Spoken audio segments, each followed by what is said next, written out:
रोहिणी खडसे जी आपल्यासोबत आहेत. रोहिणीजी नमस्कार. धक्कादायक बातमी समोर येते जळगावमधून. केंद्रीय मंत्री रक्षा खडसे जे आहेत त्यांच्या मुलीची छेडछाड केली गेली आहे आणि जळगाव जिल्ह्यामध्ये यात्रा होती. या यात्रेदरम्यान ही सगळी घटना घडलेली आहे. आपण पाहतोय की वारंवार या सगळ्या घटना घडतायत आणि त्यातच आणखी ही सुद्धा एक धक्कादायक घटना समोर येते.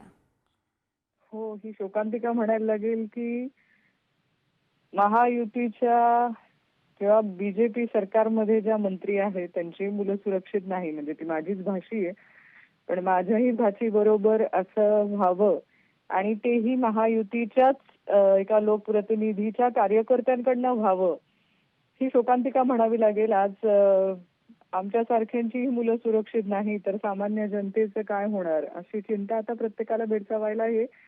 अशी कारणं भरपूर आता समोर येत आहेत, या घटना समोर येत आहेत आणि याचा आम्ही निषेधच करतो. मुलगी कुणाचीही असली तरी ती प्रत्येकाची मुलगी आहे आणि याच्या मुलींबरोबर हे असले प्रकार खपवून घेतले जाणार नाहीत. त्याच्यासाठी कायदा व्यवस्था हा कुठेतरी महाराष्ट्रामध्ये बिघडला आहे का असं म्हणायला वावगं ठरणार नाही. हो, रोहिणीजी नेमका प्रकार काय घडला होता? आमच्या इकडे आदिशक्ती संत मुक्ताईंची यात्रा असते दरवर्षी. ह्या यात्रेमध्ये ही या दोघी तिघी मैत्रिणी गेल्या होत्या. त्या यात्रेमध्ये त्यांच्यासोबत पोलीस कॉन्स्टेबल पण होते आणि त्यामध्येच एक काहीतरी 2-4 मुलं हे त्यांची छेडखाणी करण्याचा काही प्रकार तिथे घडला. हा पोलिसांसमोर प्रकार घडला. त्या पोलिसांनी त्यांना खटकलं. त्यांना जाबही विचारला. शेवटी त्या पोलिसांच्याही अंगावरती धावून जाणाऱ्या त्या समोरच्या लोकांनी प्रयत्न केला, ज्याची तक्रार पोलिसांच्या त्या कर्मचाऱ्यांनीही स्वतः पोलीस स्टेशनला केलेली आहे.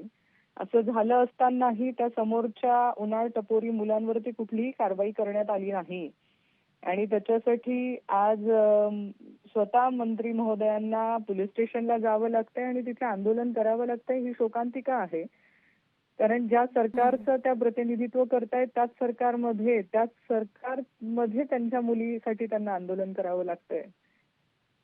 अच्छा, काही वेळापूर्वी रोहिणीजी काही वेळापूर्वी तुम्ही बोला की कोणत्या तरी पक्षाचे कार्यकर्ते असावेत असा अंदाज व्यक्त केलेला आहे. कोणावर संशय आहे? मला गॅरंटी आणि मी त्याच मतदारसंघामध्ये आहे, त्याच्यामुळे मला माहिती आहे. जी कार्यकर्ते आहेत त्यांचे तुम्ही सोशल मीडिया बघितलं किंवा सगळ्यांना माहिती आहे ती कोणाची कार्यकर्ते आहेत.